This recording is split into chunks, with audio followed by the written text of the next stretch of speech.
Wisconsin 2012 here today. Got a comment on, or a personal message, sorry, on that swim bait video asking a little bit more on in-depth where to fish them. So this is a video on where to fish swim baits. I'm going to bring out the three types of baits that we talked about, and I'm going to go in depth on each one where you're going to want to be fishing them. First, we're going to start off with the floating hard bait swim bait. This is the Spro 6-inch BBZ1 in the blue herring color. This is a good bait just to fish on top of weed edges. Basically, this is a mega wake bait. So where you would normally throw a top water, this is a really good spot to throw it. I've actually found a couple effective spots, like in Powers Lake and Center Lake, where there's a couple of humps that come up.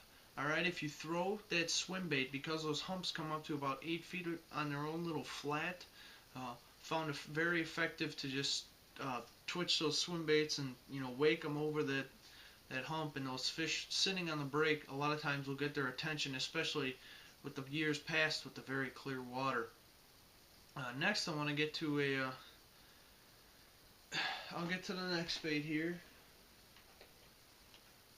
This is the 6-inch Osprey top talon. This is the Osprey style bait as well.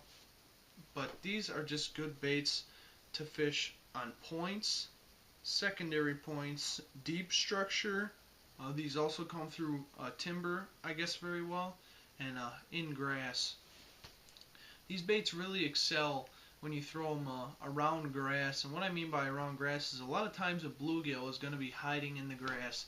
And like I said, this is my TS bluegill color that I got, and it's got that little sheen of that blue flash, really giving those bass something to key in on.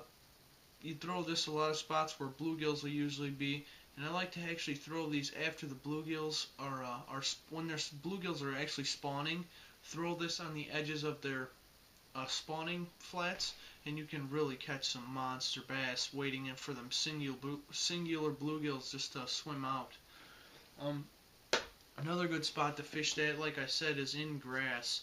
A lot of time gills and stuff are going to be hiding in grass, and the bigger bass will sit actually in the grass deeper and just wait at a good ambush point to really come and attack those gills.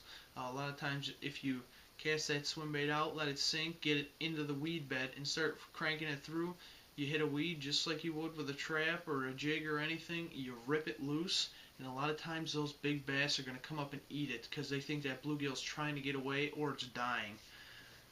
And then, like I said, if you're fishing points and secondary points, that's another good spot to fish them.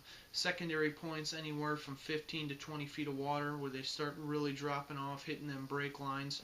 Drop-offs are a really good spot where the bigger bass are going to be ambushing. You basically want to fish these baits where the big bass are. You don't want to waste your time in super duper shallow water where you're getting your 2-pounders. You want to get this where the 3, 4, 5, 6s, and 7s and prospective 8s live. Don't doubt yourself, you guys. We are in Wisconsin, but there is 8, 9, 10-pounders here. So next, I'm going to talk about the really subtle swim bait with the wedge tail on it. You've seen this. This is the Light Hitch Osprey 5.5-inch dink. This is just a really good bait to throw on rock piles. I really like this bait for rock piles, and I'll tell you why. Because it's got a sinking action. When it sinks like a jig. And with this very subtle tail, the bait virtually is almost like a really large profile jig. You can fish it just like a jig, like you would on a rock pile. Another good spot for that is on the edge of weed beds in wintertime, or late fall when it's really starting to cool down. If you fish that, you can literally cast that thing out there. If you're in line with the weed bed, you got your boat position good, and you know you're not going to be snagging any grass. If you're on that hard bottom of that weed edge, just slowly crank that bait along the bottom. And a lot of times the bass are going to be waiting there for slower lethargic bluegills, perch, or anything to really swim by that they can pick up, because they're trying to pick up a big meal at small calorie expenditure. So that's another good spot. And another good spot for those is actually just primary points. The little shallower ones, the 5 to 10 foot range. Those are really good. They really excel there. If you're getting any riprap, those are good there as well. I don't know, a lot of people don't know about this, but sheetrock it's called. They're really big chunks of boulders that are just like flat, and then it'll cut. It'll be the end of the boulder, and then there'll be a couple spaces with some rocks in it, and then another big sheet of rock. That's more for very upper Wisconsin, mid-central to, like up north, Manitowish Water, Superior, stuff like that, where you're getting a lot of your sheetrock from all the glaciers that we've had. But that's basically just a little bit of a guide on where to fish these swim baits, where to fish each type. Like I said, we got 2 ospreys, the osprey 6-inch top talon, the 5.5-inch dink, and then we had a 6-inch Spro BBZ1 Junior floater. All 3 of those are just phenomenal swim baits. Been fishing them for the past couple seasons, and they've really worked out for me.